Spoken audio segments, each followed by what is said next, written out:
राशिद, राशिद अब खा लो नहीं तो सारे खिलौने छीन लूंगी। आकर राशिद, थप्पड़ पड़ेगा जोर से अब। क्या हुआ फरजाना, पूरी जान से थप्पड़ की बात कर रही हो? तो आप ही खिला लीजिए ना इसे, प्यार से लीजिए। अरे क्या हो गया, इतनी छोटी छोटी बातों का इतना बड़ा बखेड़ा बना रही हो तुम? छोटी बातें? घर का सारा काम ऐसे का ऐसे पड़ा हुआ है, अब तक आपका खाना तक नहीं बनाया मैंने। तो बाहर से खा लूंगा, कुछ मंगवा लूंगा। तुम दिमाग खाना बंद करो। क्यों ना खाओ दिमाग? एक छोटा सा काम कहा था आपसे कि उस कौसर की जगह किसी और को ले आइए काम करने के लिए, क्या किया आपने? कुछ नहीं। अरे तो कोई आसमान से थोड़ी टपकेगी तुम्हारे लिए, कोशिश कर रहा हूँ ना। नहीं कर रहे हो।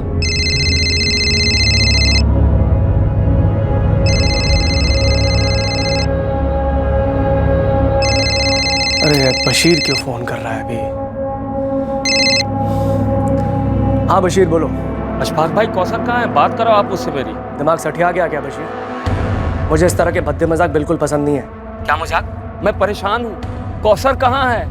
आप ही ने तो कहा था कि खुद उसे यहाँ लेकर रियाजपुर आने वाले हैं। अबे भांग वांग तो नहीं पी रखी है तूने? 3 जून को मैंने कौसर को यहाँ से बस में बैठाया था।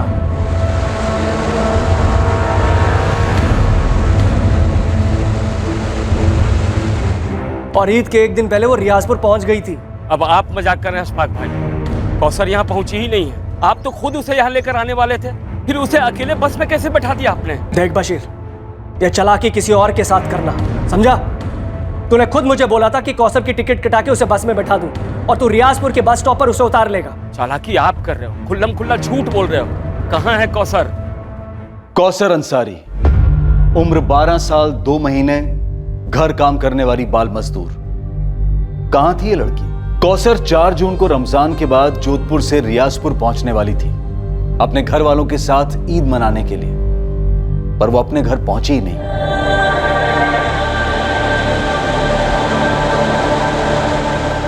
कौसर अंसारी की कहानी दिल को झकझोर देने वाली दास्तां है। एक ऐसा रोंगटे खड़े कर देने वाला हादसा जो देश के कई हिस्सों में कई लड़कियों के साथ आए दिन होता आया है और इस वक्त भी हो रहा है।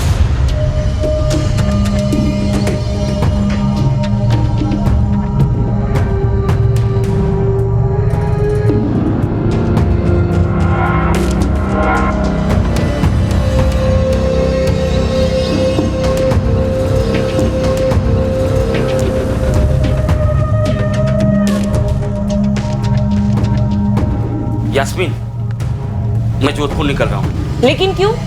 अशफाक भाई ने कहा था कि वो खुद ही कौसर को छोड़ जाएंगे। वो नहीं आ सकते, कुछ काम निकल आया है उनका, मुझे ही जाना पड़ेगा। सुनो, कुछ पैसे हैं क्या? देखती हूँ। 300 है। ठीक है। अच्छा सुनो। हाँ। कौसर ठीक तो है ना? ईद पर भी नहीं आई। अशफाक भाई ने तो कहा था कि ईद पर उसे भेज देंगे। यास्मीन, मैं अभी निकलता हूँ, वहां पहुंचकर फोन करूंगा।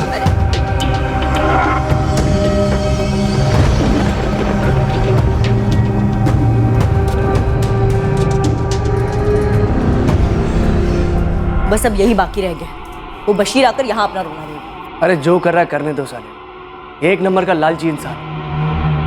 अगर ज्यादा नौटंकी करी ना उसने, सीधा पुलिस में दूंगा उसे। चलो मैं चलता हूँ, लेट हो रहा हूँ, शाम को मिलता हूँ।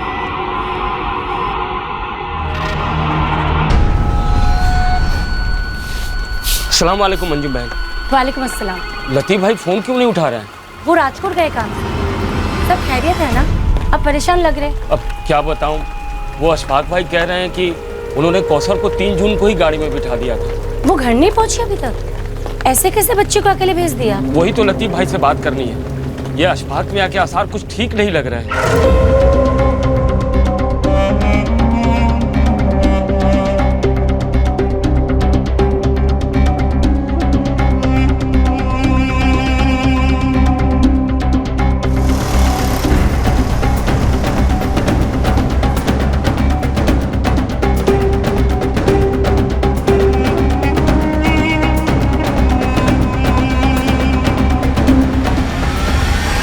अशफाक भाई, इससे पहले बशीर यहाँ धमक जाए, हम पुलिस को पहले ही बता देते हैं। नहीं नहीं, इसकी कोई जरूरत नहीं है। मैं क्या डरता हूँ उससे? आने दो, उसे साथ लेकर थाने चलते हैं। उसके बाद आमने सामने बैठकर सारा मैटर ही क्लियर कर देंगे। झूठ बोल रहा है ये साहब। हमारी कभी कोई ऐसी बात नहीं हुई कि कौसर को अकेले भेज दो। इन्होंने खुद से कहा था कि कौसर को लेकर हमारे घर रियाजपुर छोड़ देंगे। एक मिनट, चिल्ला क्यों रहे? तो क्या करूं साहब, सिर्फ 12 साल की बच्ची है मेरी। पहले मुझे एक बात समझाओ बशर, कौसर को वहाँ रियासपुर गुजरात से यहाँ जोधपुर इनके यहाँ काम करने तुमने भेजा था? हाँ साहब, 8 महीने पहले भेजा था। क्या करूं साहब, गरीबी, मजबूरी, महीने के आखिरी में बच्चों को पानी पिलाकर सुला रहा था, तो मैंने सोचा कि कम से कम कौसर को तो भरपेट खाना मिलेगा, साथ में पैसे भी। इनके साथ कांटेक्ट कैसे हुआ? हमारे मोहल्ले में कॉन्ट्रैक्टर है लतीफ भाई, मैं और मेरी बीबी यास्मीन दिहाड़ी मजदूर हैं साहब, खेतों में काम करते हैं। मेरी बेटी कौसर और छोटा बेटा फरीद रियाजपुर के सरकारी स्कूल में पढ़ रहे थे। लतीफ भाई खुद सामने से आए थे, ये कहकर कि कौसर के लिए काम है। अरे बशीर, जी लतीफ भाई। ऐसा है, जोधपुर की ना एक पार्टी है, 3 साल का उनका बच्चा है, उस बच्चे की देखभाल के लिए उन्हें कोई चाहिए, तुम्हारी कौसर जैसी। क्या बोलते हो? लेकिन लतीफ भाई, कौसर तो खुद अभी बच्ची है। बशीर, शरीफ लोग हैं, यूं ही मुलाकात हुई तो जिक्र निकला। बहुत ज़्यादा काम नहीं है, आराम रहेगा। महीने के 15,000 तक देने को तैयार हैं। 15,000? हाँ 15,000, 2 ईद की छुट्टियाँ और बोनस अलग से। लेकिन लतीफ भाई, कौसर की अम्मी यास्मीन कभी नहीं मानेगी। बशीर, जिंदगी में ऐसे मौके सभी को नहीं मिलते हैं। और फिर देख, यहाँ है क्या? कुछ भी नहीं है। कम से कम तो उस आमदनी से अपने बच्चे फरीद को और अच्छे ढंग से पढ़ा पाएगा, है ना? तुम दोनों अच्छे से खा पी पाओगे, सुकून की जिंदगी गुजारोगे। देख ले, 15,000 रुपये कम नहीं होते हैं, बाकी तुम्हारी मर्जी है।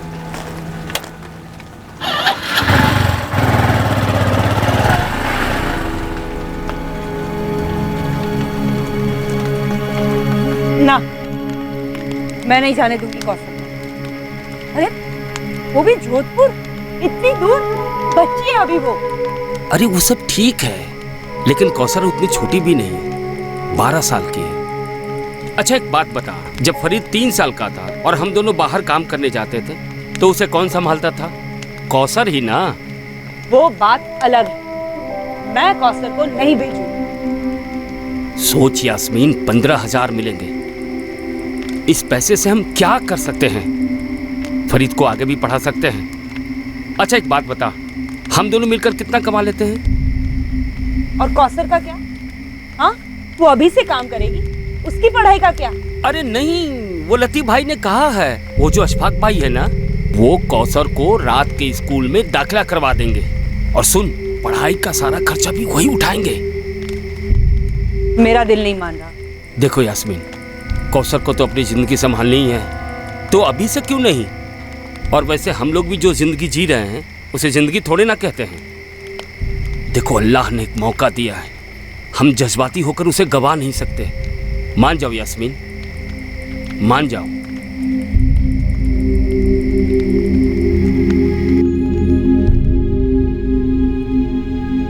अबू, मैं नहीं जाऊंगी। आप आ जाएगी तो मैं भी जाऊंगा। तू चुप कर फरीद। एक उनका 3 साल का बेटा है राशिद, वो भी फरीद जैसा ही है। पर फरीद तो नहीं है ना अबू। वहाँ अच्छे से रहेगी, इससे सबका अच्छा होगा। मुझे दूर भेजकर आपको अच्छा लगेगा? अच्छा इस बात का लगेगा कि जो हम दोनों तुझे कभी नहीं दे सकेंगे, वो तुझे वहां मिलेगा। और तुम्हें भी अच्छा लगना चाहिए कि तुम्हारी वजह से तुम्हारे अम्मी अब्बू और छोटे भाई फरीद की जिंदगी बेहतर होगी। देख, अब तू बच्ची नहीं रही, घर की तरफ तेरी जिम्मेदारी है। अगर तू सचमुच हमसे प्यार करती है ना, तो कभी ना नहीं बोलेगी।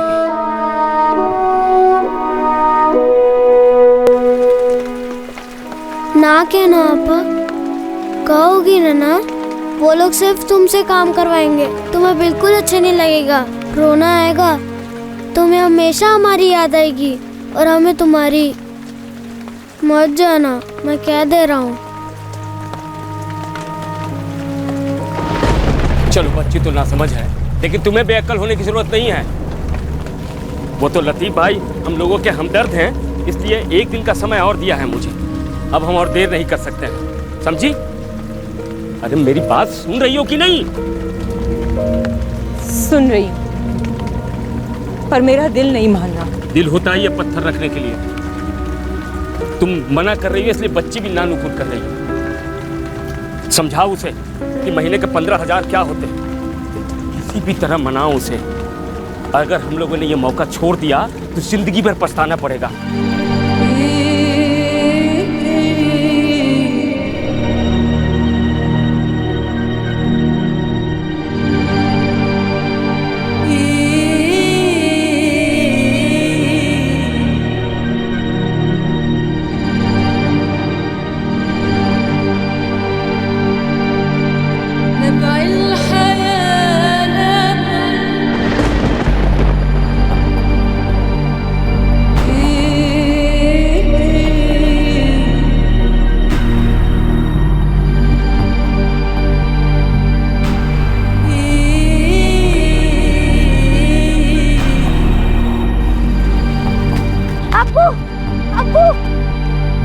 अब्बू, पापा को मत लेके जाओ। देखो परी, जाते वक्त तमाशा ना करो। पापा मत जाओ। फरीद, घर जाओ।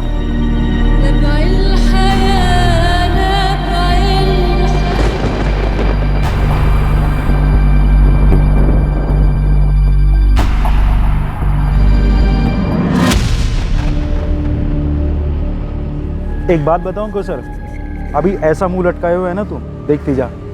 जब तू ईद की छुट्टी पर घर वापस आएगी तो 2 ही दिन में अपने अब्बू से बोलेगी मुझे जोधपुर वापस जाना है। अरे वही तो कब से समझा रहा हूँ लतीफ भाई।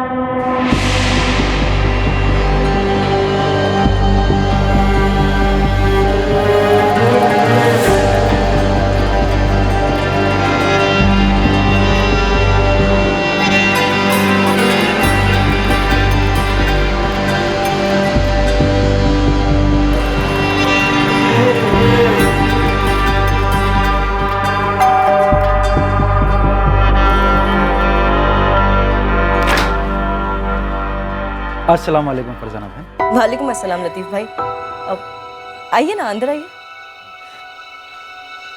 ये लो बशीर भाई, एडवांस है, 2 महीने की तनख्वाह। क्या कहा था मैंने बशीर, शरीफ और दिलदार लोग हैं। राशिद, ये ना कौसर आपा है, इन्हें हेलो बोलो। देखो ये ना तुम्हारे साथ बहुत सारा खेलने आई है, इन्हें हेलो बोलो। हाँ? कौसर, इसे अपने पास तो बुलाओ, वरना ये पास कैसे आएगा तुम्हारे। राशिद, क्या वो कौसर 5वीं में है। हाँ, बताया था लतीफ भाई ने। वो लतीफ भाई ने कहा था कि आप बच्ची को यहाँ स्कूल में डाल देंगे। हाँ, बिल्कुल डालेंगे स्कूल में। आपकी बच्ची को किसी भी तरह की कोई दिक्कत नहीं होगी। बशीर, अशफाक भाई कौसर को बिल्कुल अपनी बच्ची की तरह रखेंगे। राशिद की देखभाल तो महज एक बहाना है, समझ लो। एहसानमंद हूँ आपका अशफाक भाई।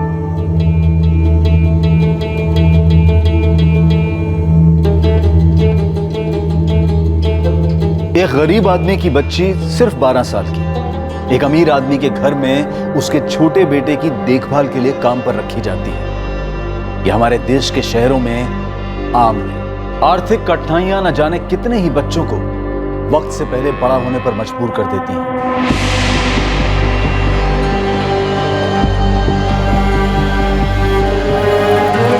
इन्होंने अपने घर में छुपा के रखा उसे, कोई बस में नहीं चढ़ाया। जब से कौसर गई है इनके घर, एक बार भी नहीं भेजा मेरी बच्ची को। हाँ सर, इसकी बेटी कौसर मेरे यहाँ काम करती है, बहुत खुश थी हमारे साथ। ये लोग भी बहुत खुश थे। पहले दिन ही इसे 2 महीने की पगार एडवांस में दे दी थी। सर, सब कुछ सही चल रहा था। फिर पिछले हफ्ते इसका फोन आता है मेरे पास। ईद का चांद 2 दिन दूर है अशफाक भाई। आप लोगों ने तो कहा था कि ईद की छुट्टी मिलेगी हमारी कौसर को। हाँ बशीर मियाँ, मिल जाएगी छुट्टी। ये बताओ कब आ रहे हो लेने कौसर को? अरे मैं कैसे आऊँ अशफाक भाई, वैसे भी ईद के कारण 2 दिन की दिहाड़ी गंवानी पड़ेगी। देखो बशीर, इस समय हमारा भी काम काफी टाइट चल रहा है, तो एक काम करो, इस बारी कौसर को ईद यही मनाने दो। ईद खत्म होने के बाद मैं उसे खुद आके गाँव छोड़ जाऊँ। नहीं नहीं नहीं नहीं, ईद तो हमारे साथ मनाएगी। वैसे भी कई महीने हो गए उसे देखे हुए। तो बशीर मियाँ, तुम ही बताओ फिर कैसे किया जाए।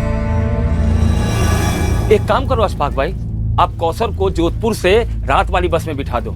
सुबह तक वो रियाजपुर पहुंच जाएगी और मैं बस स्टैंड पर उसे लेने आ जाऊंगा। सर, मुझे बिल्कुल भी अच्छा नहीं लगा एक 12 साल की बच्ची को अकेले बस में बैठा, पर कोई चारा नहीं था मेरे पास। कब भेजा? 3 जून की रात। जीजा जी के साथ मैं भी गया था। जल्दी जल्दी। हाँ हाँ हाँ, जाएगा जाएगा। चलिए चलिए।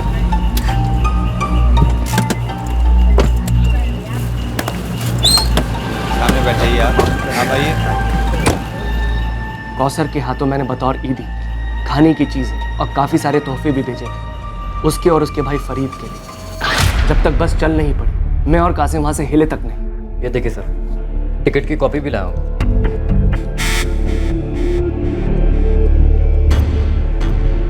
ये फर्जी है साहब। हाँ, ये फर्जी है। हम दोनों झूठ बोल रहे हैं, पूरी दुनिया झूठ बोल रही है, सिर्फ एक तुम राजा हरिश्चंद्र हो। सर, अगली सुबह 4 जून को सुबह चाय पीने से पहले मैंने इसे फोन किया। अस्सलाम वालेकुम अशफाक भाई। कौसर पहुंच गई ना ठीक ठाक? जी, अभी अभी घर पहुंची है। बहुत खुश लग रही है बच्ची। आपने इतने सारे तोहफे भेजे, शुक्रिया अशफाक भाई। अरे शुक्रिया की कोई ज़रूरत नहीं बशीर। कौसर हमारी भी बच्ची है। एक काम करो, उसे 1 हफ्ता फरीद के साथ रहने दो। उसके बाद या तो तुम उसे यहाँ ले आना या मैं खुद आ जाऊँगा लेने के लिए। सर, 1 हफ्ते के बाद कौसर को यहाँ जोधपुर वापस लौटना था, पर देखिए हुआ क्या। 4 जून को ये आदमी ने मुझे कहा था कि कौसर सही सलामत इसके घर पहुंच गई है। तोहफों के लिए भी शुक्रिया कहा था, और उसके बाद 8 तारीख को फोन करता है और एक नया ड्रामा शुरू करता है कि कौसर कहाँ है। सर, कौसर को बस में बैठाने के बाद अशफाक जीजा जी पूरे रास्ते भर परेशान थे कि कौसर सही सलामत अपने घर पहुंच जाए। बस ये अमीर है तो ये सोचते हैं कि ये जो बोलेंगे आप सच मानेंगे। ये तुम्हारी गलतफहमी है बशीर, और अगर इन लोगों को भी लगता है ऐसा तो इन लोगों की भी। तो फिर मेरी बात का भरोसा कीजिए साहब। मेरी बेटी गायब हुई है। पिछले 1 महीने से हर दूसरे दिन फोन कर रहा था इनको। देखिए अशफाक भाई, ये बड़ी ज्यादती है। हम चाहते हैं कि कौसर घर आए, वो भी चाहती है कि हमारे पास आए, लेकिन आप लोग उसे छुट्टी ही नहीं दे रहे। अरे रमजान और ईद के समय इतने काम होते हैं यहाँ पर, कैसे दे दे उसे छुट्टी? अब ईद के बाद ही कुछ हो सकता है। और अशफाक, इसके अब्बू को बता दो काम करने के लिए लाए इसे, जो ये ठीक से कर नहीं रही है। मेरी शक्ल क्या देख रही हो? कौसर, उसे खाना खिलाओ। क्या हो गया है तुम्हें? राशिद, चुपचाप खाना खाओ, खाना खिलाओ इसे। मेरी बात ही नहीं सुन रहे थे। फिर मैंने 2 जून को फोन किया तो एकदम से मेरे ऊपर ही गरज पड़े। हम मैंने बोला ही नहीं कि कौसर को अकेले भेज दो। ये क्या कर रहे हैं आप? आप ही ने तो कहा था कि 1 जून को लेकर उसे खुद रियाजपुर आ रहे हैं। आज 2 जून हो गई, कहाँ है मेरी कौसर? तू तो ऐसे बात कर रहा है जैसे मैं तेरी बेटी को चबा कर निकल गया हूँ। ऐसी भद्दी बातें ना करें आप। मैं कल अपनी बेटी को लेने जोधपुर आ रहा हूँ। उसकी कोई जरूरत नहीं है। मैं आज रात को रियाजपुर के लिए रवाना हो रहा हूँ। कल सुबह कौसर तेरे घर पे होगी, और उसके बाद कौसर कभी भी हमारे घर में कदम नहीं रखेगी। लेने के देने पड़ गए हैं। 2 तारीख गई, 3, 4, 5, 6, 7, 8 जून तक रोज मैं दिन में 2-4 बार फोन करता रहा इन्हें कि कब लेके आ रहे हैं कौसर को घर, पर ये हर बार कुछ न कुछ बहाना बना देते। सर, एक 12 साल की लड़की को अपने पास रखकर मैं क्या करता? मैं और फरजाना कौसर को बेटी जैसा प्यार करते थे, मगर इस झूठे मक्कार की बातें सुन के अब मुझे उसके लिए डर लगने लगा है। सर देखो बशीर, ये टिकट असली है। होगा साहब, पर ये लोग नकली हैं। जब मैंने अपनी बच्ची को इनके हवाले किया था तो खुद आया था इनके दरवाजे तक छोड़ने, तो इन्हें भी ऐसा करना चाहिए था ना, लेकिन नहीं, बैठा दिया बच्ची को बस में रात में। अरे कौन बैठाता है ऐसे? एक तो 12 साल की, ऊपर से बच्ची। सर, एक बात तो तय है, 3 जून के पहले के बशीर और 4 जून के बाद के बशीर में जमीन आसमान का फर्क है। सर, मैं आपको बता रहा हूं, 4 जून को कुछ ना कुछ गड़बड़ जरूर हुई। गड़बड़ तो शुरुआत से तुम थे, बस मैं नहीं समझ पाया। ये कहते हैं कि 4 जून की सुबह चाय के पहले मुझे फोन किया था कि कौसर घर पहुंची या नहीं। ऐसा तो हुआ ही नहीं था साहब। अशफाक भाई, हद है। मैं यहाँ सुबह से इंतजार कर रहा हूँ। कौसर की अम्मी और भाई देखने को तरस गए हैं उसको, और एक आप है जो उसको लेकर आ ही नहीं रहे यहाँ। सर, इसका एक और शब्द मत सुनिए। अपनी बेटी के नाम पर गेम खेल रहा है ये। साहब, अब तो मुझे पक्का लग रहा है कि इन्होंने मेरी बेटी के साथ कुछ कर दिया।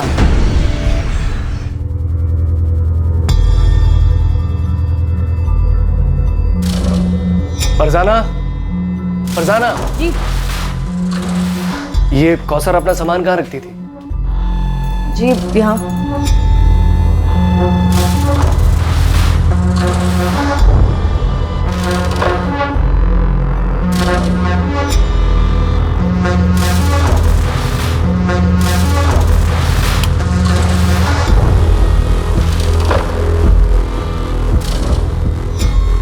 देखिए, कुछ नहीं है वहाँ।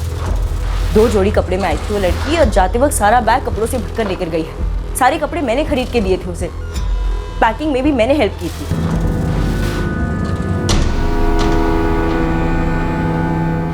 सर, बाकी के कमरों में भी कुछ नहीं मिला। तो फिर मेरी बच्ची कहाँ है? अरे हमें क्या पता, तुमने ही कुछ किया होगा उसके साथ। सगा बाप हूँ, भूलिए मत। तो फिर इसने ये कैसे कह दिया? क्या 4 जून को कौसर ठीक ठाक रियाजपुर पहुंच गई थी? साहब मैंने कहा ही नहीं था। तुम दोनों में से कोई तो एक झूठ बोल, लेकिन फिक्र मत करो, सच तो हम बाहर निकाल ही लेंगे। लेकिन फिलहाल अभी सबसे पहले उस बच्ची को तलाशना जरूरी है जिसकी उम्र सिर्फ 12 साल है। मेरी बच्ची? हाँ, तुम्हारी बच्ची, जिसे तुमने सोने का अंडा देने वाली मुर्गी बनाना चाहा।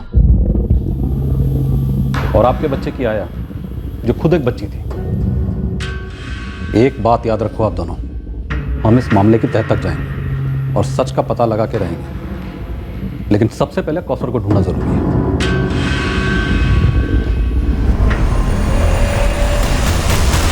सच्चा कौन था और झूठा कौन था, इसका खुलासा बहुत जल्द होने जा रहा था। और सच सामने होने के बावजूद सवाल यही था कि कौसर कहां थी। क्या 3 जून की रात को अकेले बस में बैठने के बाद कौसर ने घर जाने का इरादा बदल दिया था, या क्या वो वाकई अपने घर पहुंची थी? इस केस की सच्चाई, कौसर की सच्चाई, कौसर की मानसिक हालत से जुड़ी थी, जो कि अशफाक करीमी के घर में रहते हुए पैदा हुई थी। पर इस वक्त कौसर कहां थी? कौसर से बात कराइए मेरी। हाँ हाँ करवाता हूँ, लेकिन अभी नहीं, अभी यहाँ कुछ चल रहा है। कुछ चल रहा है मतलब? सब ठीक तो है ना? कौसर है ना वहीं? आप मेरी उससे बात क्यों नहीं करवाते? सुनो, अभी फोन रखता हूँ, बाद में करूंगा।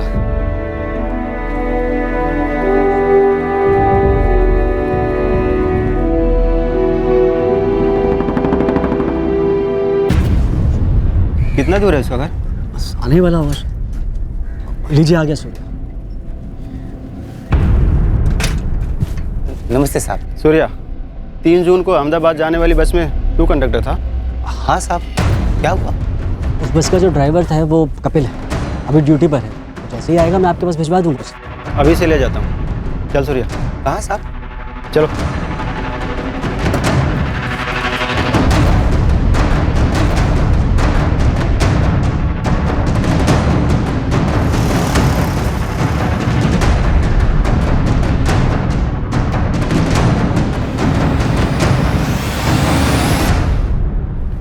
अशोक भाई, रियाजपुर से लतीफ भाई आए। चलो शुक्र है, अब यही सच बता देंगे पुलिस को।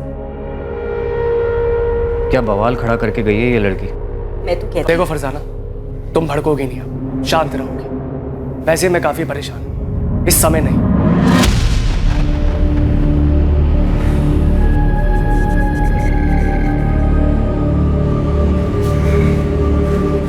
लतीफ भाई।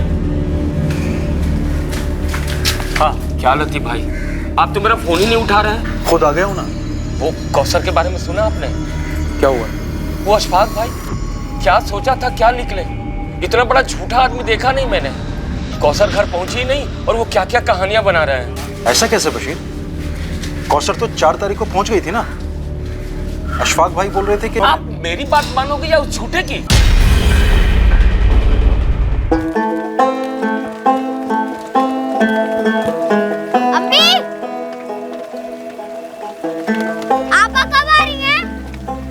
बेटा, तेरे अब्बू से ठीक से बात नहीं हो पाई। मैं पूछ रहा था, आपस से बात हुई? मैं भी तो वही कह रही हूँ कि नहीं हुई। वो ईद पर भी घर नहीं आए। अब्बू ने कहा था उसे लेकर आएंगे घर।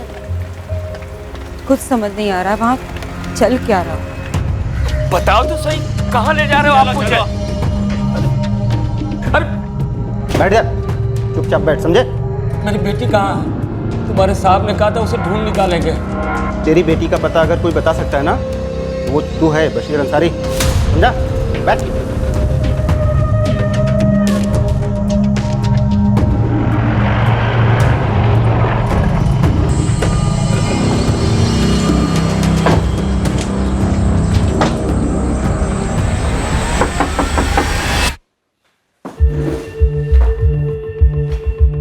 देख बशीर, बात को घुमा मत। अगर मेरा दिमाग घूम गया ना 2 मिनट में सीधा कर दूंगा। शांति से बता दो कहाँ है कौशल। ये कैसा गंदा मजाक है साहब? क्या किया तुम लोगों ने कौसर के साथ? कौसर अपा को अब्बू लेने गए हैं। अपा जोधपुर में है। ना, वो जोधपुर से यहाँ रियाजपुर आई थी 4 जून की सुबह। ये आप क्या कह रहे हैं साहब? ये भोली बनने का नाटक किसी और के सामने करना। पता कौसर कहाँ है? ये डरे हुए होने का नाटक हम पर कोई असर नहीं करता, उल्टा और गुस्सा बढ़ाता। समझ गया। अशफाक भाई ने सबको लपेटे में ले लिया, सब बिक चुके। सबको झूठा बोलता है, तेरा झूठ पकड़ा गया। हाँ ये थी बस में, कौसर नाम है इसका। अच्छा, नाम भी याद रखता है? अरे नहीं साहब, वो अकेली सफर करी थी ना बस में, और इसे जो बिठाने आया था बड़ी फिक्र थी उसे। बार बार मुझसे कह रहा था कि कौसर का ख्याल रखो। हाँ यही थे। दोनों थे? हाँ, बड़ा अच्छा आदमी था, बड़ी फिक्र थी इसे। रियाजपुर बस स्टैंड में उतार दीजिएगा। हाँ फिक्र मत कीजिए, मैं ख्याल रखूंगा बच्ची का। और हाँ, ये लो, रास्ते में कुछ खा लो। किसी अच्छी जगह रुकिए। हाँ बेफिक्र, हम अच्छी जगह ही गाड़ी रोकते हैं। मैं अच्छी तरह से बच्ची को रियाजपुर में उतार दूँ। चले बेटा।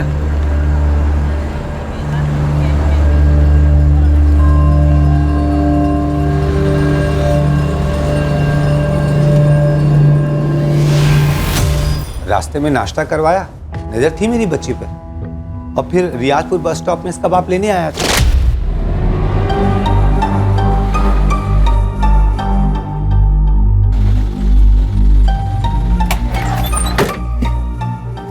अब्बू! अरे चलो कौसर बाय, एडवांस में मुबारक। हाँ कपिल, बड़ा गाड़ी। ड्राइवर कपिल से भी पूछ लीजिए, वो भी यही बताएगा। वैसे हुआ क्या है साहब?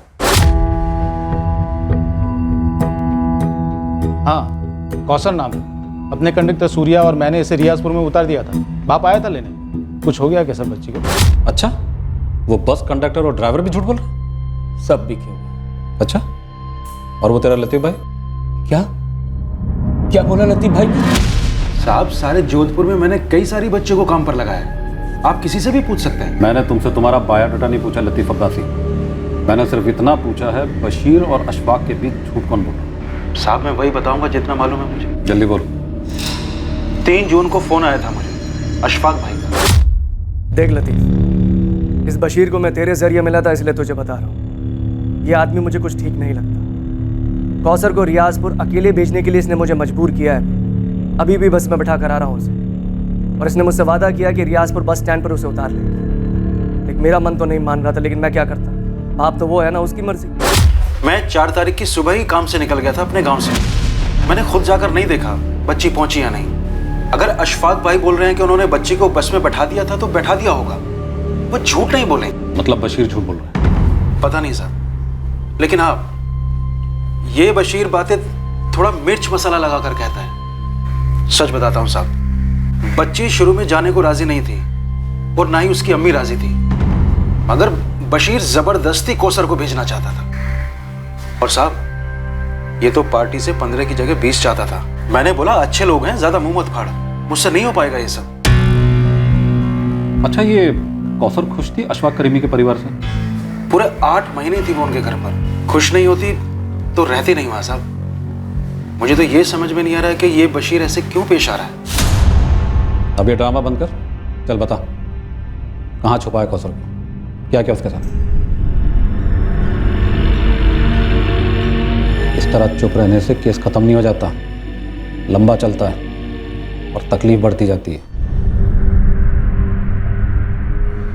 मुंजाल, अब इस बशीर की बोलती बंद हो गई है। लेकिन सर, यास्मीन ने तो एक ही रट लगा रखी है कि कौशल घर आई ही नहीं। मुझे लगता है फैमिली ने लड़की को कहीं छुपाया या गायब करवाया, और अशफाक करीमी से पैसे हटने का प्लान था इनका। मैंने कौसर की मिसिंग कंप्लेंट दर्ज कर दी। तुम एक काम करो, इस बशीर के पीछे 2 आदमी लगा, ये हमारी नजर के बाहर नहीं जाना चाहिए। मुझे लगता है इस साले ने ही कुछ किया है।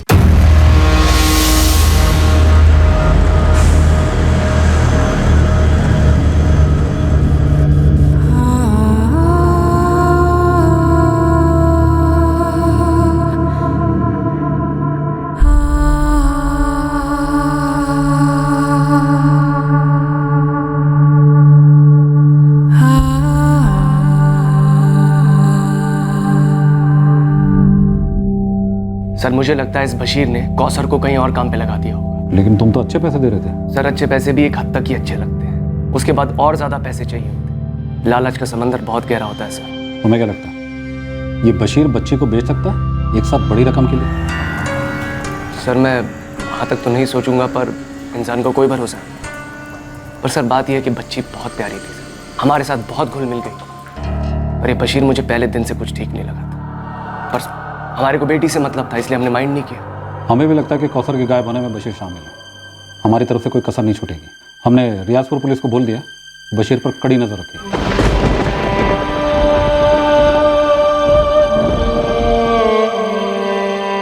सब क्यों कह रहे कि 4 जून को कौसर यहाँ आई थी, और अगर आई थी तो तुम उसे कहाँ ले गए? बशीर मेरी कौसर कहाँ है? क्या किया तुमने उसके साथ? मैं कब से कह रहा था आपा को वहाँ मत भेजो, मत भेजो। आपा कहाँ है अबू? आप कुछ बोल क्यों नहीं रहे हैं? जवाब दो बशीर।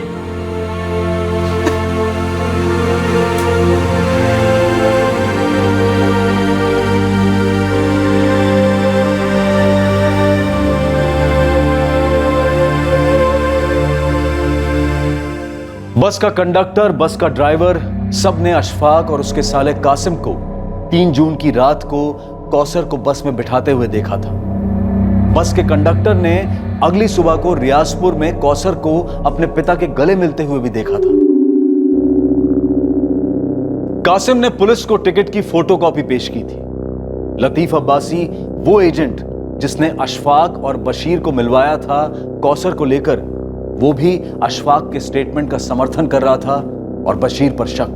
क्या यह मुमकिन है कि एक सगे बाप ने ही अपनी बेटी को गायब करवा दिया था या फिर उसके साथ कुछ कर दिया था? अगर ऐसा था तो क्यों? अब देखना बाकी था कि कौसर का सच सामने कैसे आएगा, और इस इंतजार में केस ने लिया एक और जबरदस्त मोड़।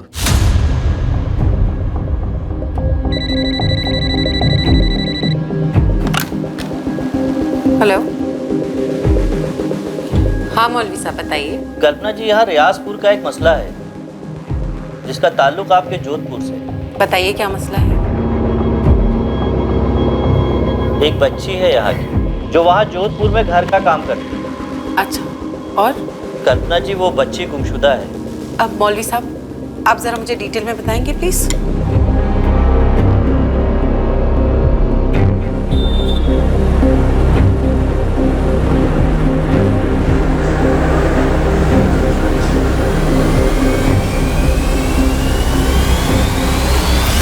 अरे कल्पना जी, पहले आप बैठिए तो सही। मुझे बैठना नहीं है त्रिवेदी जी, मुझे सिर्फ ये जानना है कि माइनर कौसर अंसारी के मिसिंग केस का स्टेटस क्या है। स्टेटस क्या होगा कल्पना जी? हमने कौसर की तस्वीर हर जगह भेजी थी। गुमशुदा हुई थी वो रियाजपुर में। हमने वहाँ के थाने में भी इंफॉर्मेशन दे दी थी। और रियाजपुर पुलिस आपके कहने पर उस बशीर को हर दूसरे दिन पुलिस स्टेशन बुलाकर हैरेस कर रही है। तो आप ये बताइए कल्पना जी, हम क्या करें? कौसर के फादर बशीर का ये कहना है कि अशफाक और उसकी फैमिली झूठ बोल रही, जबकि सारे सबूत ये कहते हैं कि कौसर रियाजपुर पहुंची थी और गवाह हैं जिन्होंने बशीर को रियाजपुर बस स्टैंड में देखा था कौसर को रिसीव करते हुए।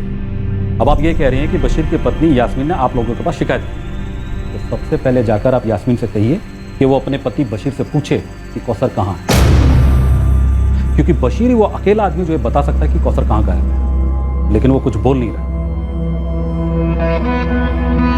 मैडम जी, मैं पूरे यकीन के साथ कह रही हूँ, मेरे शौहर झूठ नहीं बोल सकते, चाहे वो कितने भी सदमे में क्यों ना हो।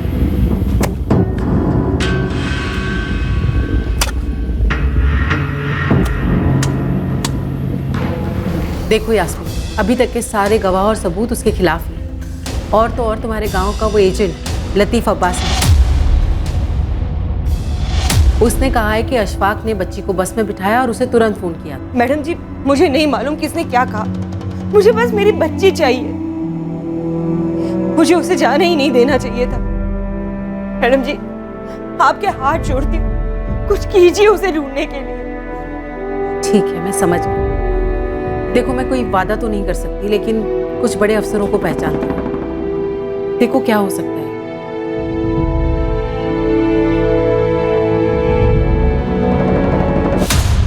सर, लड़की सिर्फ 12 साल की है। उसकी माँ की हालत बहुत खराब है, काफी लो इनकम ग्रुप है। अगर इस लड़की का फादर इस केस में इन्वॉल्व भी है, फिर भी हमें लड़की को तो ढूंढना ही होगा ना। और इंस्पेक्टर त्रिवेदी, उन्होंने तो बस बशीर के पीछे एक आदमी लगा दिया और बैठे हैं हाथ पे हाथ धरे हुए, और पता चला कि वहां लड़की ट्रैफिक हो गई। ओके, मुझे हैंडल करने दो। सर प्लीज थोड़ा जल्दी, लड़की को गायब हुए ऑलरेडी काफी दिन हो चुके हैं। हाँ, मैं समझ सकता हूँ कल्पना जी। वैसे मैं भी नहीं चाहूंगा कि पुरानी टीम इस केस की तहकीकात करे। मैं एक नए ऑफिसर का अपॉइंट कर रहा हूँ इस केस की इन्वेस्टिगेशन के लिए।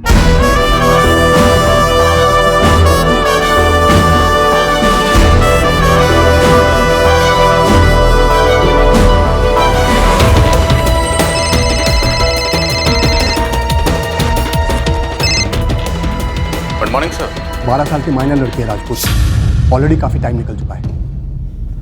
अभी लग जाता हूँ सर। इस केस को टॉप प्रायोरिटी दो। समझ गया सर। क्या है सर?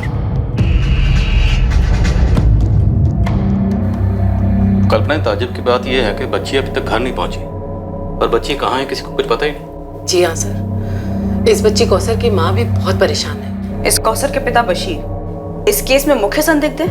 ये तो आपको दोनों लोकल थानों से पता करना होगा कि अगर बशीर ने कौसर को गायब किया है तो उन लोगों ने बशीर के खिलाफ क्या कार्रवाई की है।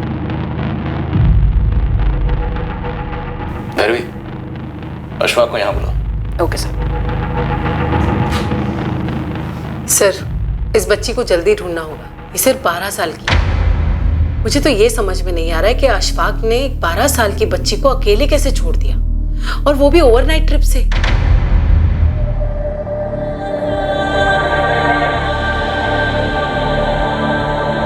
मैम, आप 10 बार मुझे बुलाएंगे ना, मैं 11 बार आपके पास आऊंगा। मेरे लिए उस बच्ची का मिलना बहुत जरूरी है। मैं आपसे सिर्फ इतना कह रहा हूँ कि इस वक्त कौसर के बाप बशीर को लॉकअप में होना चाहिए, क्योंकि उसी ने कुछ किया है मैम। उसे तो हम आड़े हाथों लेंगे ही। आप यहाँ आ जाइए, हमें आपसे ही बात करनी है। जी।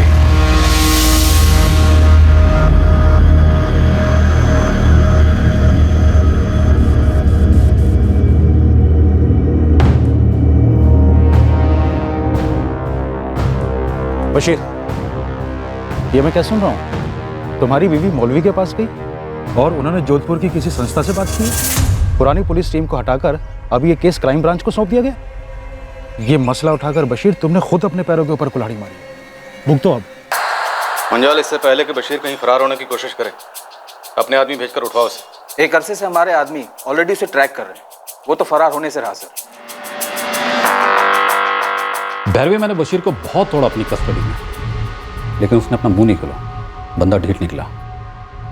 मैंने उसे जाने दिया और रियासपुर थाने को इन्फॉर्म कर दिया, क्योंकि वहां की पुलिस टीम इस बशीर पर कड़ी नजर रख सकती थी और यह भी पता लगा सकती थी कि कौसर को उसने कहां रखा। यह भी मुमकिन है कि शायद उसने कौसर को कहीं और काम पे लगा दिया या फिर बेच दिया। एक बात और जो हमें पता चली वो ये कि कौसर की मां यास्मीन नहीं चाहती थी कि कौसर अशफाक के घर काम पे जाए। मैं कौसर को नहीं भेजूंगी।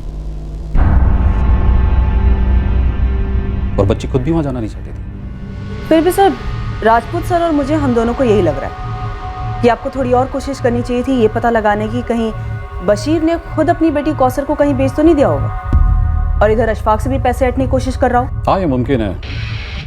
मुझे तो ये भी लगता है कि बशीर की बीवी यास्मीन हम लोग से कुछ छुपा रही है। एनीवे, मुझे उम्मीद है कि आप लोग जल्द से जल्द कौसर को ढूंढ निकालेंगे। लतीफ भाई, अगर आपको लगता है इस सब में मैं शामिल हूँ तो आपको इतनी फिक्र क्यों हो रही है? मुझे फक्र और खुशी है कि मेरी बीवी ने यह मसला उठाया और आगे तक ले जा रहा है। गरीब ही तो क्या हो, बच्चा तो बच्चा होता है, सबसे कीमती।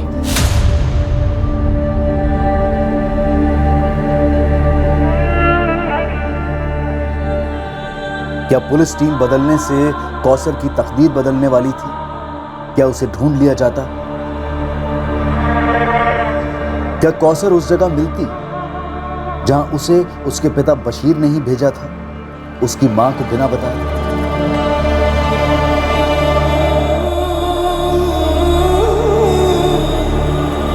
यह कोई पहली बार नहीं था कि गरीब बाप ने अपनी बच्ची को जोखिम में डाल दिया था।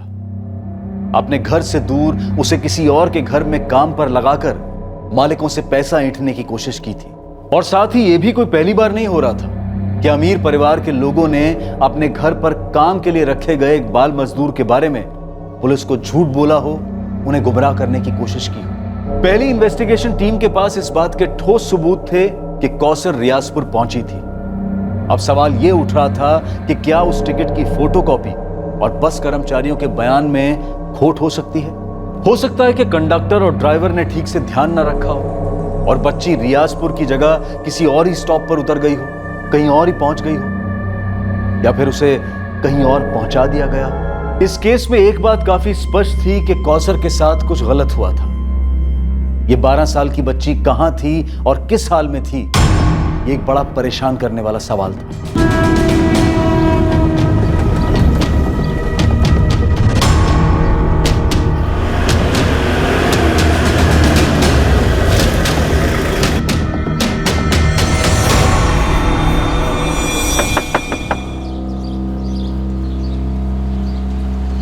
तेरे शौहर को बुला।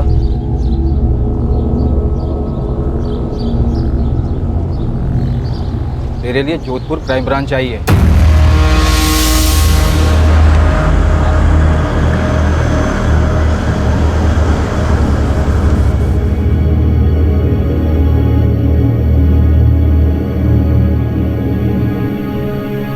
अम्मी, अब्बू ने कौशल आपा को फिर से कहीं दूर भेज दिया। तेरे अब्बू कुछ नहीं बोल रहे बेटा। कहाँ हो गया आपा? पता नहीं। लतीफ, तुम जोधपुर के अशफाक भाई को अच्छी तरह जानते हो। खुदा के लिए सच सच बताओ, क्या उन्होंने कौसर को वाकई यहाँ रियाजपुर भेजा था? दावे के साथ तो नहीं कह सकता हूँ, पर बहुत ही शरीफ लोग हैं। मुझे लगता है बशीर कुछ छुपाने के लिए उन पर झूठे इल्जाम लगा। क्या छुपाने के लिए? यास्मीन वैसे भी खुश नहीं थी कौसर को जोधपुर भेजकर, इसलिए मुझे लगता है बशीर ने उसे कहीं और काम पर लगा दिया।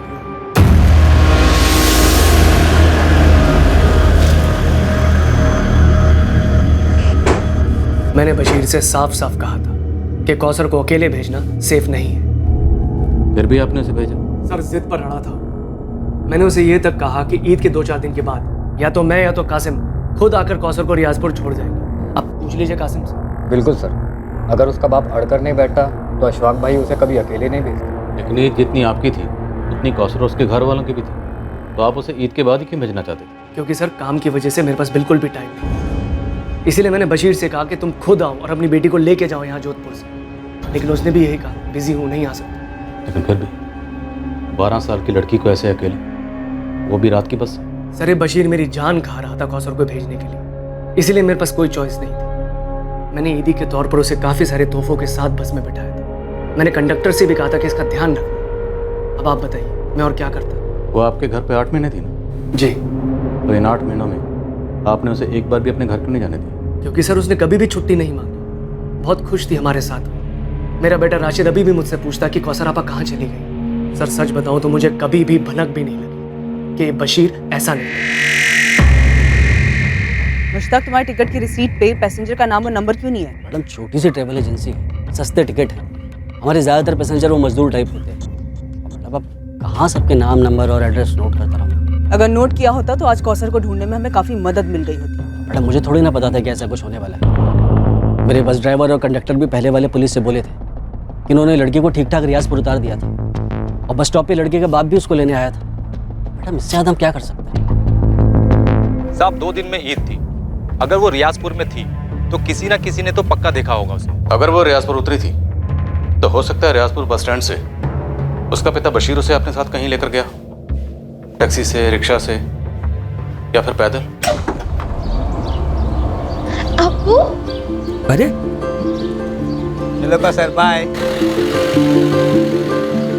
अम्मी और फरीद कैसे हैं अब्बू? तुमसे मिलने के लिए इंतजार कर रहे हैं। जल्दी घर चलते हैं, मैं फरीद के लिए बहुत सारी अच्छी अच्छी चीजें लाई हूँ। तुमने हम लोगों के लिए बहुत कुछ किया है बेटा। अब्बू जल्दी घर चलते हैं ना। अरे पहले कहीं और चलना है, फिर घर।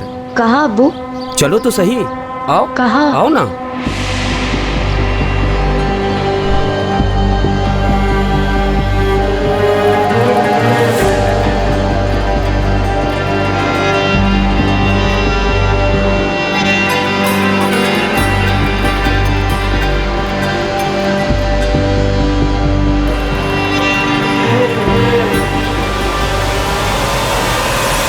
ऐसा भी क्या गुस्सा था कौसर को जो उसे मार ही डाला और अशफाक से पैसे भी निकलवाने चाहे? कहाँ दफना है? मुझे नहीं पता सर, मुझे नहीं पता।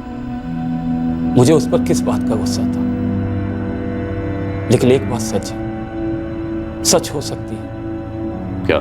जब वो जोधपुर वाले साहब मेरी पिटाई कर रहे थे। बोल, क्या किया तूने कौसर के साथ? बोल साले बोल। तब मुझे एहसास हुआ कि मेरी बेटी कौसर को मार डाला गया। ये अशफाक कातिल है मेरी बेटी का साहब। मार डाला मेरी पुनसी बच्ची को। इसलिए तो अशफाक से पैसे मांग रहा है। बता और मुआवजा।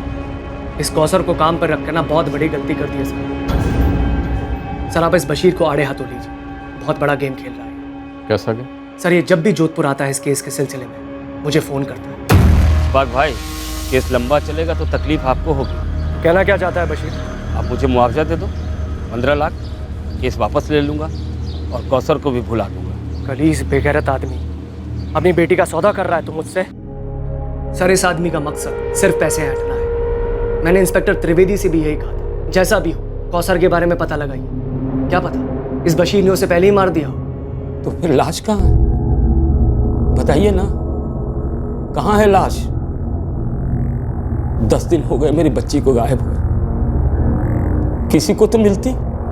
तू बता दे। क्या बताऊं सर, गरीब आदमी, इसलिए मेरी जबान की कोई कीमत नहीं है। पर अशफाक भाई मुझ पर वाहियात इल्जाम लगाएंगे, आप इसे सच मानेंगे? तेरी बात भी सच मानेंगे, लेकिन सच बोल के तो देख। क्या बताऊं और क्या देखूं साहब? 4 पैसे घर में आएंगे, यही समझकर मैंने अपनी बच्ची को भेजा लतीफ के भरोसे। अब वही लतीफ मुझ पर उंगली उठा रहा है, ऊपर से कहता है बशीर कि ये सब बड़े पुलिस वाले के पास चला गया। तुम्हें बहुत तकलीफ होगी, हो रही है साहब, हो रही है, क्योंकि सारी दुनिया समझती है कि मैंने अपनी कौसर के साथ कुछ कर दिया। तेरे हिसाब से पूरी दुनिया झूठी है। वो बस कंडक्टर, उसका कहना है कि जोधपुर से अशफाक ने कौसर को बस में चढ़ाया था और अगले दिन सुबह रियाजपुर बस स्टैंड से तू कौसर को लेने भी आया था। उस बस कंडक्टर की तुमसे क्या दुश्मनी? वो झूठ क्यों बोले? पैसा बोलता है सर। अब मुझे देखिए, 4 पैसे के लालच में मैंने उन लोगों पर भरोसा किया, सौंप दिया अपनी बच्ची को उनको, और देखिए क्या हालत की उन्होंने उसकी। तेरी बेटी तो 8 महीने से घर आई है, तो तुझे उसके हाल का कैसे पता? वो लोग उसे नहीं आने देते थे, लेकिन मैं तो मिलने आया था। तू कब आया था उससे? अप्रैल में। बेचारी की क्या हालत थी, बहुत उदास थी। उसके पहले 5 महीने सिर्फ फोन पर बात हुई और हर बारी लगता है कि बच्ची कुछ छुपा रही है। और बता बेटा, तेरा स्कूल शुरू कर दिया उन लोगों ने? अब्बू, वो आप कब आ रहे हैं यहाँ? जल्दी आऊंगा, लेकिन तुमने जवाब नहीं दिया। सब ठीक है अब्बू, अच्छा रखती हूँ, खुदा हाफिज। मैं कुछ नहीं जानती। आप कल सुबह की पहली बस से जोधपुर जाएंगे, बस। अरे मैं तो बस ऐसे ही कह रहा था कि वो थोड़ी उदास है, हो सकता है आसपास लोग होंगे वहाँ, इसलिए वो कुछ नहीं बोल रही होगी। नहीं, पहले आप जाके अपनी आंखों से खुद देखिए, थोड़ी सी भी गड़बड़ लगे ना तुरंत वापस ले आइएगा। अरे यहाँ जो भी है, जैसा भी है, सब सही है। हाँ अब्बू, पापा को वापस लाने के बाद उसे कहीं मत भेजना। फरीद, तू बीच में ना बोल, खाना खा।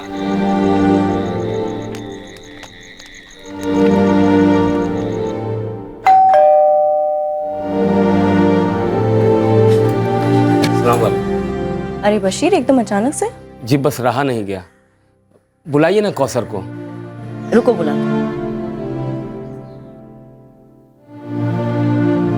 इंग्लिश स्कूल है, सब समझ में तो आता है। अरे कितना समझाया इसे, पर ये स्कूल जाना ही नहीं चाहती। पर बात तो ये हुई थी कि कौसर अच्छे स्कूल में दाखिल होगी। हाँ एडमिशन हुई थी, पर 1 हफ्ते बाद इसने जाना ही बंद कर दिया। कहती है घर पे रहना अच्छा लगता है इसे, है ना कौसर? मैं समझ गया कि फरजाना बहन के सामने कौसर सहमी हुई है, तो मैं उसे बाहर ले आया।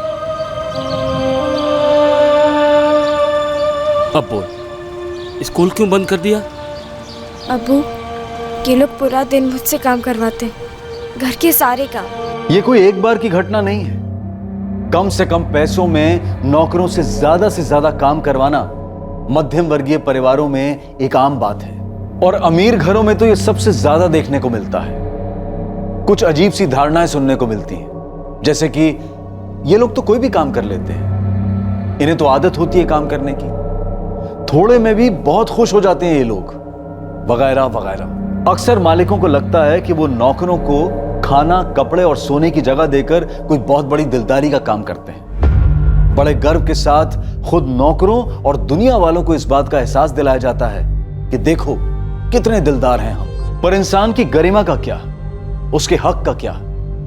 नौकर विरोध में चू भी करे तो उस पर बदतमीजी, काम चोरी, यहां तक कि चोरी के भी इल्जाम लगते हैं। जी नहीं, हम ये सब बढ़ा चढ़ाकर नहीं कह रहे हैं, आंकड़े यही हकीकत बयां करते हैं। और यहां इस केस में इस अमानवीय बर्ताव से पीड़ित कौसर सिर्फ 12 साल की थी। क्या वो अपने साथ हो रहे जुल्म के बारे में झूठ बोल रही थी?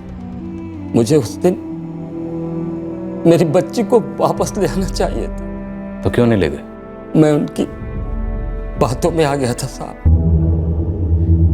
देखो बशीर भाई, छोटी है, घर की याद आती होगी, इसलिए मैं बुरा नहीं मान रही हूँ कि वो इस तरह से झूठ बोल रही है। होता है, कोई बात नहीं। बशीर, लो, हमें देखो, इस घर को देखो, क्या लगता है तुम्हें इस घर में जल्लाद रहते हैं, एक छोटी सी बच्ची को मारेंगे? और बशीर भाई, वॉशिंग मशीन में 1-2 बार कपड़े डालना निकालना काम थोड़ी होता है। मेरी अपनी बेटी होती तो उससे भी करवाती ना।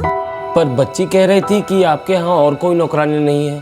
मिलती नहीं है ना बशीर भाई, तभी तो सारे काम मुझे करने पड़ते हैं। इसलिए तो कौसर को रखा है राशिद के लिए।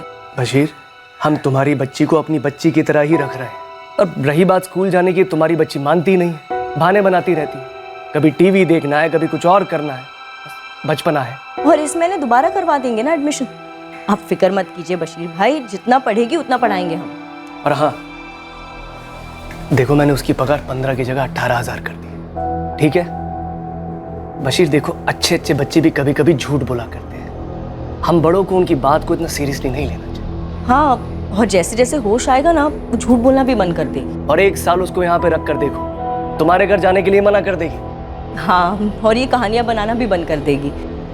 बातों के ऐसे लपेटे में लिया मुझे कि मुझे लगा वो लोग सच बोल रहे हैं, जैसे आपको अभी लग रहा है कि अशफाक भाई सच बोल रहे हैं। सर, अशफाक के कॉल रिकॉर्ड्स भी वही कह रहे हैं जो वो कह रहा है। 3 और 4 जून को उसकी और बशीर के बीच में बात हुई है, और उसके बाद भी दोनों के बीच में बात होती रही। पर बात क्या हुई ये तो कॉल रिकॉर्ड्स नहीं बता सकते बहरे। सर, मैंने इस बस कंडक्टर सूर्या और ड्राइवर कपिल, इन दोनों से मिलके बात की, और उस रियाजपुर वाले लतीफ, उससे फोन पे बात की। सर, क्या ये मिलके झूठ बोल रहे हैं? सबके सब एक ही बात बोल रहे हैं, पर जरूरी नहीं है कि सब सच बोल रहे हैं। सब बशीर कह रहा था कि बच्ची नाखुश थी, उसे वहाँ टॉर्चर किया जा रहा था। पर जब मैंने कौसर की माँ यास्मीन से बात की तो उसे इन सब के बारे में कुछ भी नहीं पता था। ये आप क्या कह रही है? मेरी कौसर से फोन पे बात होती थी, पर उसने तो कभी इस बात का जिक्र नहीं किया। पर जब बशीर मिला था उसे तो सब कुछ कहा था। क्या? यास्मीन, ये बात बहुत अजीब है। बशीर ने तुमसे ये बात क्यों छुपाई? अल्लाह जाने। यास्मीन दरअसल पुलिस की पहली टीम और अब क्राइम ब्रांच, दोनों की तहकीकात इस तरह बढ़ रही है कि बशीर काफी कुछ छुपा रहा है। मम्मी, याद है जब अब्बू आवाज से मिलकर लौटे थे तब उन्होंने कहा था वो तो वहाँ बहुत खुश है। यास्मीन,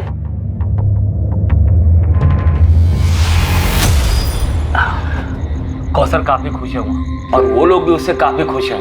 और स्कूल सब बढ़िया चल रहा है। गए तो ले ही आते ना। अरे पगले, सिर्फ मिलने गया था, ऐसे कैसे काम के बीच में ले आता? कुछ ही दिनों के लिए ले आते। तरस गई हूँ उसे देखने। मैं भी। थोड़ा इंतजार करो, ईद हमारे साथ ही मनाएगी कौसर। यास्मीन, हमारे पास इस बात का सबूत है कि अशफाक करीमी ने 3 जून को कौसर को बस में बिठाया था। वो रियाजपुर पहुंची भी थी और बशीर उसे वहां लेने भी गया था। ऐसा कैसे हो सकता है? अब्बू इतना झूठ नहीं बोल सकते। तो फिर कितना झूठ बोल सकते हैं बेटा? बताओ। यास्मीन, तुम्हें कभी ऐसा नहीं लगा कि बशीर तुमसे काफी कुछ छुपा रहा है? नो, मुझे नहीं लगता बशीर झूठ बोल रहा है।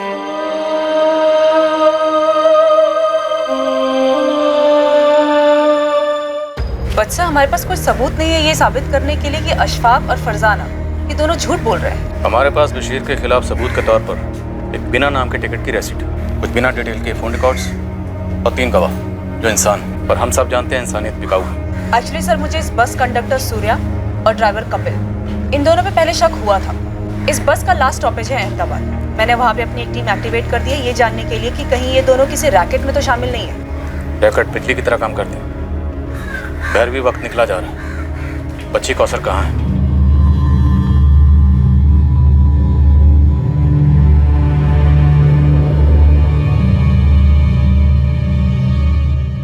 बच्ची की शिकायतों के बावजूद फरजाना और अशफाक ने बशीर को मना लिया होगा, और अपनी मजबूरी के चलते बशीर ने भी खुद को समझा लिया होगा कि सच बोल रहे हैं। और उसकी बेटी कौसर बढ़ा चढ़ा के बात कर रही है। जैसे अमीरी घमंड को जन्म देती है, वैसे ही गरीबी सेल्फ डाउट का दलदल है। I am sorry sir, but आप इस केस को अमीरी और गरीबी के चश्मे से देख रहे हैं, जो शायद इस केस की हकीकत ना हो। हकीकत एक ही भैरवी, पैसा।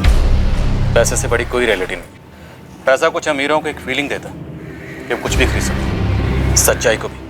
और गरीबी इंसान को इतना मजबूर कर देती है कि एक छोटी बच्ची बुरी तरह से एक्सप्लॉइट हो रही, फिर भी उसे घर वापस नहीं ले जाएगा। अगर अप्रैल में उसे वापस भेज देते ना तो बेकार की टेंशन नहीं होती। तुमने अगर राशिद का ध्यान ठीक से रखा होता ना तो वो लड़की इस घर में होती ही नहीं। वाह, तुमने तो बहुत हेल्प की ना मेरी, सारे कामों में बहुत हाथ बटाया तुमने। मेरे पास कोई और काम तो है नहीं, पैसे तो पेड़ पे उगते हैं ना। अशफाक, बच्चे संभालना कोई बच्चों का खेल नहीं है। एक दिन बच्चे का काम और घर का काम करके देखो, फिर बात करना। और वैसे भी अब तक तुम नई नौकरानी अरेंज नहीं कर पाए हो और बात कर रहे हो इतनी। अरे नौकर नौकरानी टिकेंगे कैसे? हमारे घर में हालत देखी क्या करके रखती हो, मशीन की तरह रखती हो उनको, पूरा निचोड़ देती हो। इस झमेले में फंसे ना हम, सिर्फ तुम्हारी वजह से फंसे। सिर्फ मेरी वजह से? हाँ, तुम्हारी वजह से। तुम्हारी वजह से बशीर हमारा खून पी रहा है।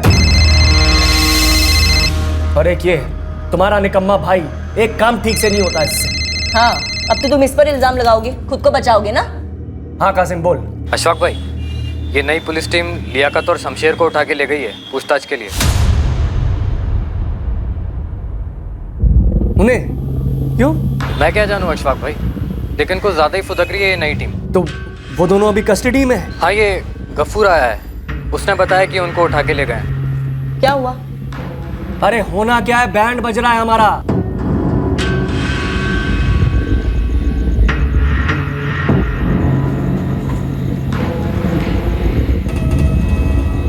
कितने में बेचा मेरी बेटी को?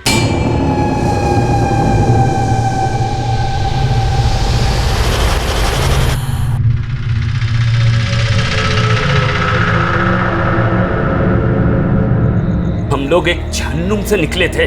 अगर कौसर को घर ले आता ना तो हम फिर से वही लौटते। समझे तुम दोनों? बिना कौसर के ये घर आपको जन्नत लग रहा है। पैसे तो आ गए पर कौसर तो चली गई। पता नहीं किस तकलीफ में होगी मेरी बच्ची। वो तकलीफ में नहीं थी, यहाँ शहजादी बनकर रहती थी। हम लोगों को कुछ तकलीफ नहीं है। पहले वो लोग मुझ पर इल्जाम लगा रहे थे कि मैंने कौसर के साथ कुछ कर दिया है, जो कि सरासर झूठ है। और अब उसी झूठ को तुम लोग सच तो ये है कि कौसर को उन्होंने भेजा ही नहीं। मुझे पता नहीं कि वो इस वक्त कहाँ है। मैं तो खुद चाहता था कि वो ईद पर घर आए।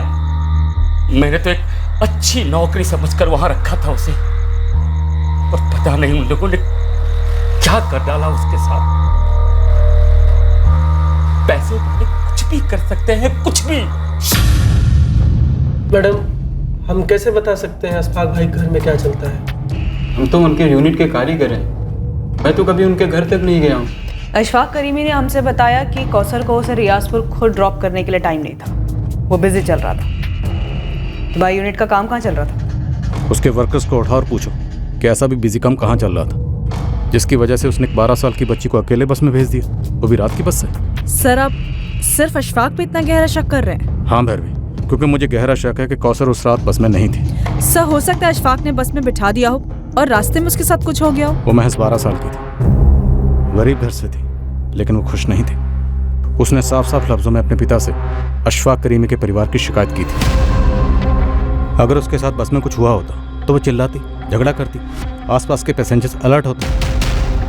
नहीं भैरवी, मैं बता रहा हूँ, कौसर उस रात बस में नहीं थी। तो बताओ शमशेर, लियाकत, काम कहाँ चल रहा था? मैडम सारा काम तो 3 जून तक पूरा हो चुका था। हम सबको ईद की छुट्टियां चाहिए थी। हाँ, तो 3 जून तक काम चल कहाँ रहा था? 20 मई से 3 जून तक हमारी पूरी यूनिट बाड़मेर में थी। एक गार्डन में मार्बल फिटिंग का काम चल रहा था।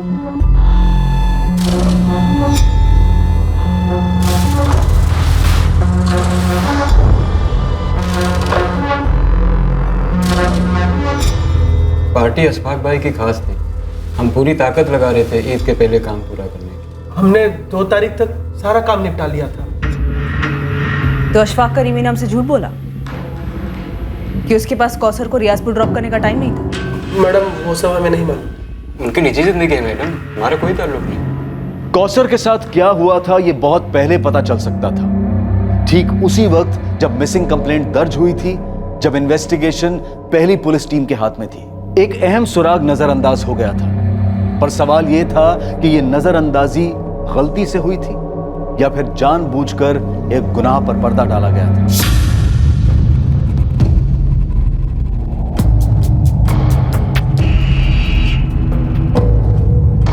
Good afternoon sir. Good afternoon sir. हमने तरीके से इन्वेस्टिगेशन की और इस नतीजे पर पहुंचे कि बशीर इन्वॉल्व है। फिर पता नहीं आप कौन से कवरअप की बात कर रहे हैं। लॉजिक, अगर एक बाप अपनी बेटी के साथ कुछ गलत कर देता है तो इतना शोर क्यों मचाएगा? सर उसी लॉजिक से मैं आपसे पूछता हूँ, जब एक बेटी अपने बाप से साफ साफ कहती है कि उसे घर वापस ले जाओ, ये लोग उसकी जान ले रहे हैं, तो उसे वापस क्यों नहीं ले जाता? मजबूरी, गरीबी, हमारे देश में नहीं तो नहीं। सर आप उस लालची बशीर के आंसुओं पर जा रहे हैं। सबूतों का क्या, गवाहों का क्या, बस के कर्मचारी, उसी के गांव का लतीफ, मतलब सभी ने बशीर के खिलाफ स्टेटमेंट दिया। स्टेटमेंट होता है त्रिवेदी, सच कब से होने लगा? ये बस टिकट की कॉपी जब तुम्हारे सामने बतौर सबूत पेश की गई तो मैं इसमें कोई खोट नजर नहीं है। टिकट की कॉपी भी लाओ। इस फोटो कॉपी को देखकर तुम्हारे दिमाग में कोई डाउट नहीं है?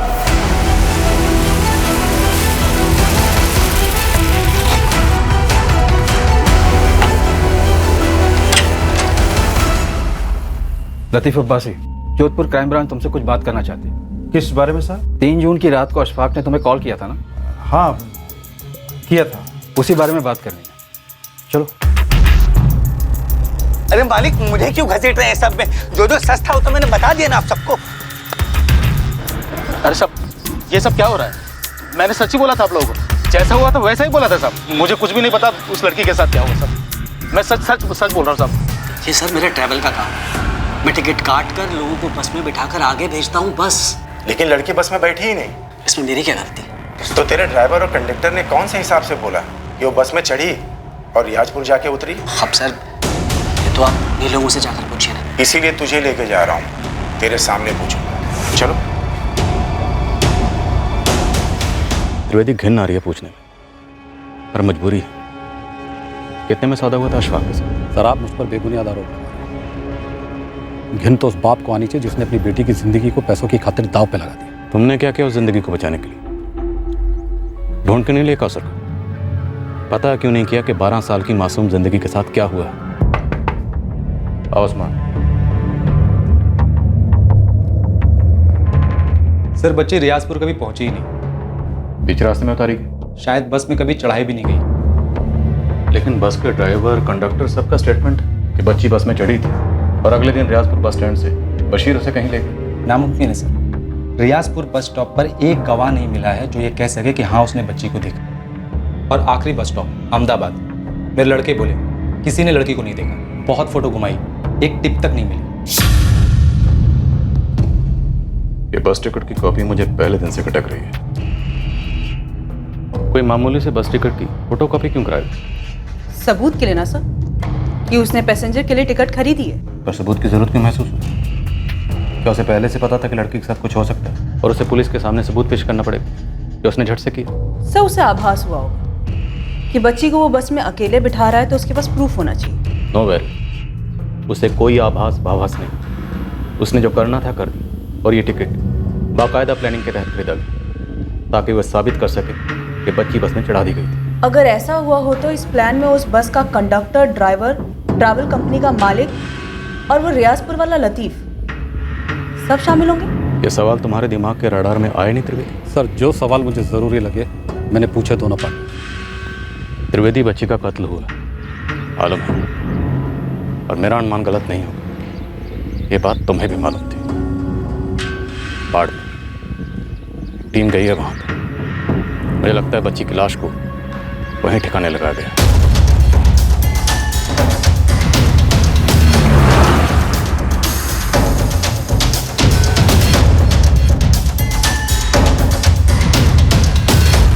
शमशेर, लियाकत, हमें लगता है कि तुम दोनों जानते थे कि लड़की मारी गई थी। क्या उसे यहां से कहीं ले जाया गया था? तुम दोनों की खामोशी काफी कुछ खुसर फुसर कर रही है। इस खामोशी को फोड़कर चीख चीख कर चिल्लाना आता है मुझे। सुनोगे अपनी आवाज?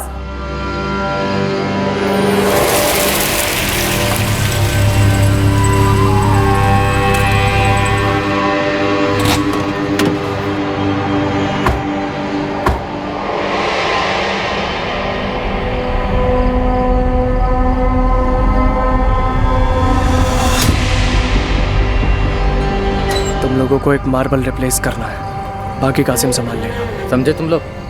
चलो। देख कासिम, सब कुछ ठीक ठाक होना चाहिए, बाद में कुछ भी बाहर नहीं आना चाहिए। मैं सब देख लूंगा।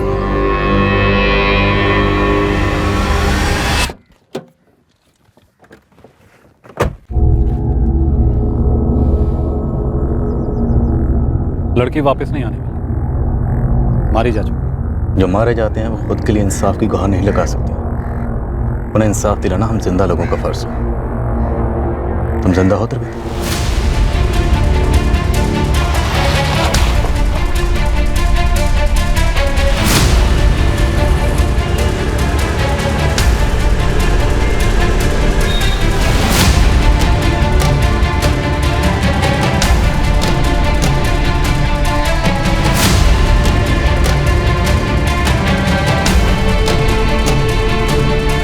कौन है आप लोग? Crime branch, Jodhpur.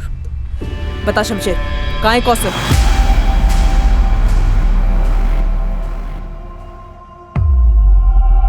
कौन कौसर? ये क्या हो रहा है, कुछ बताएंगी आप? इखलाक, आप इस कांड में शामिल हैं या नहीं है, इस बारे में हम आपसे बाद में पूछताछ करेंगे। अरे मैडम, कैसा कांड? आप कुछ बताएंगी? आपके गार्डन में जो मार्बल बिछा है उसके नीचे एक लाश गड़ी है, उसे लेने आए हम।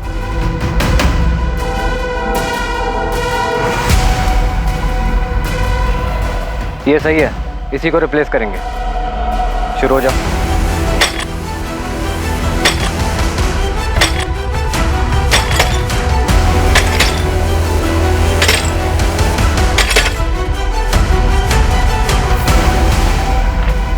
मैडम, मैं और मेरी बीवी तो उस वक्त घर पर ही नहीं थे जब ये सब कुछ हुआ।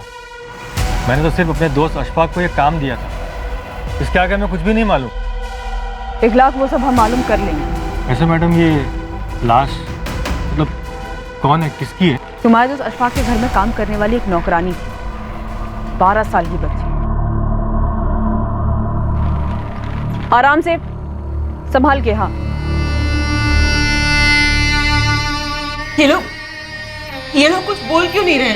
बोलेंगे, अभी बैठने को कहा। अरे पर हमारी कौसर। यास्मीन, क्या? अरे बताइए ना, बात क्या है?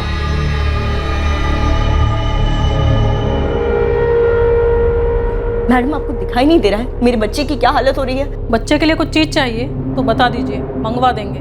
और अगर आपके कोई लेडी रिश्तेदार है तो उसे भी बुलवा लो। लेडीज रिश्तेदार? क्यों? देखिए, मुझे अपने शौहर से बात करनी है, कहाँ है वो? बुलाइए उन्हें। इतनी आसानी से मारकर दफना दिया बच्ची को? सर, मैं मारना नहीं चाहता, पर उसने मुझे मजबूर किया और मैं फंस गया। एक 12 साल की गरीब बच्ची ने ऐसा क्या किया था? जिद पर अड़ गई थी। नहीं नहीं नहीं, मुझे इस घर में रहना ही नहीं है। ये भी खत्म और तेरी सारी शिकायतें भी खत्म। यहाँ भी मैं जिम्मेदार हूँ। हाँ, मैंने कहा था मार डालो इसे। तो और क्या करता मैं? तुम्हें मार देता या खुद को मार डालता? जिस तरह हमारी मार्बल की फैक्ट्री में इलेक्ट्रिक कटर की आवाज होती है ना, मेरे घर में रोज वैसी आवाजें होती। एक तरफ फरजाना की बकवास हो रही, दूसरी तरफ इस कौसर का रोना था। बस उस रात दिमाग घूम गया मेरा। सर उस रात तो मैं वहाँ था भी नहीं। अशफाक भाई ने फ़ोन किया, बोले ऐसा ऐसा हुआ है, अब क्या करें। देखिए राजपूत साहब, मैं आपके साथ मोल भाव नहीं करूंगा। आप जो रकम बोलेंगे उस पर डन करूंगा। कैश चाहिए, ज्वेलरी चाहिए, जो चाहिए बताइए। तुम्हारा बच्चा बशीर और यास्मीन तुमसे तुम्हारा बच्चा मांगे तो जान के बदले जान। सर वो लड़की अब नहीं रही, ठीक है ना। कौन सा उसके घर वालों पर पहाड़ टूट गया, उल्टा खाने वाला एक मुंह का मुंह है। तुम दोनों भी नहीं रहोगे ना तो तुम्हारे घर वालों पर भी कोई पहाड़ नहीं टूटेगा, बल्कि इस धरती का बोझ कुछ कम होगा।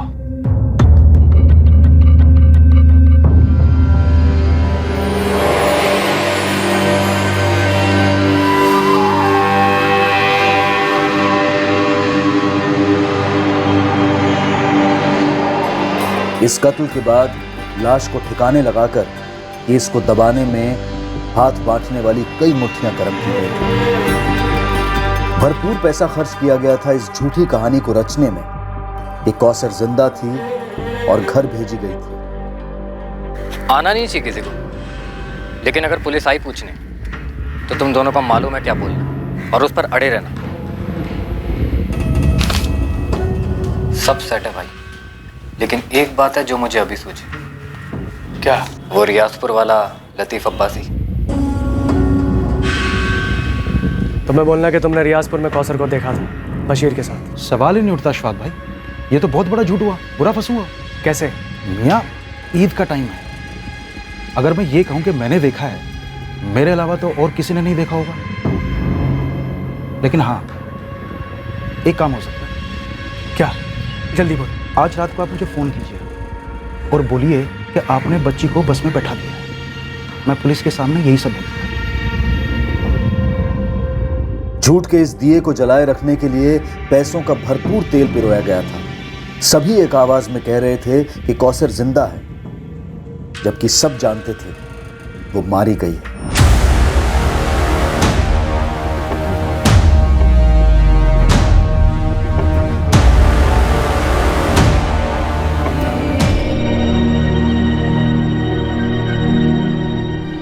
क्या हुआ साहब? कहाँ है हमारी कौसर?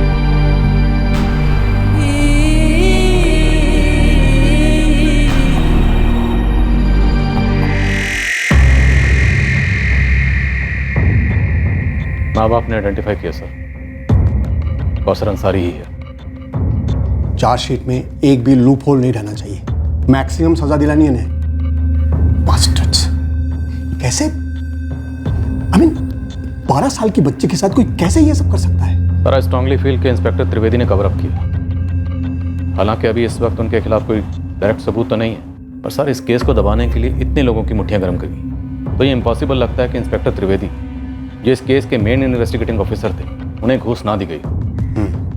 मैं उसके खिलाफ एक डिपार्टमेंटल इंक्वायरी ऑर्डर करता हूँ। अगर कुछ भी मिले ना उसके खिलाफ, चार्जशीट में उसका भी नाम जोड़ देना।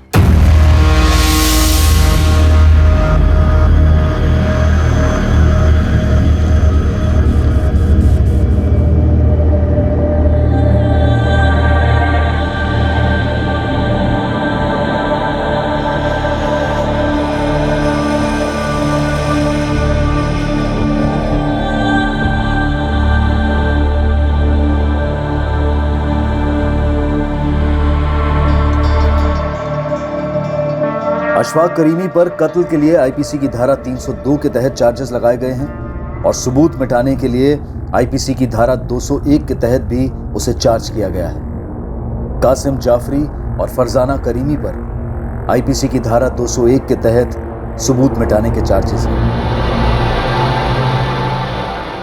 एक 12 साल की बच्ची बड़ी बेरहमी से कत्ल की गई।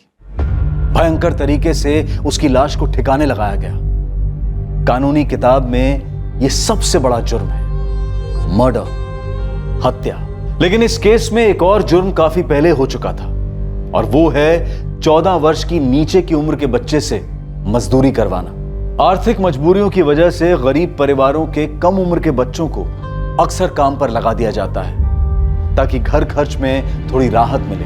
पर घर पर काम करने वाले नौकरों के साथ बदसलूकी हमारे समाज की एक शर्मनाक सच्चाई है। सब जानते हैं कि यह होता है, हर दूसरे घर में किसी ना किसी तरीके से होता है। घरों के बाहर भी होता है, जैसे कि होटल्स में, रेस्टोरेंट्स में, पूरी सर्विस इंडस्ट्री में, जहां कुछ लोगों को ऐसा लगता है कि वो वर्कर्स को उनके काम के लिए पैसा दे रहे हैं तो वो जैसे चाहे उनके साथ पेश आ सकते हैं। ये बेहद घटिया सोच है और इसका बदला जाना बेहद जरूरी है। कामगार को वेतन उसके काम के लिए दिया जाता है, उसकी निजी जिंदगी बिकाऊ नहीं है। वेतन देने से कामगार मशीन नहीं बनता और ना ही गुलाम बनता है। दूसरों की गरिमा का मान रखना इंसान की गरिमा का असली प्रतीक है। सीधा सा मंत्र है, सामने वाले से वैसा सलूक करो जैसा सलूक आप उससे चाहते हो। अब मैं अनूप सोनी आपसे विदा लेता हूं, फिर मुलाकात होगी। और याद रखें, क्राइम और आपके बीच में सिर्फ इतना फर्क है कि आप कितने सतर्क हैं। सतर्क रहें, सुरक्षित रहें। जय हिंद। इस तरह के और भी एपिसोड देखने के लिए हमारे चैनल को सब्सक्राइब करें और बेल आइकन दबाना ना भूलें।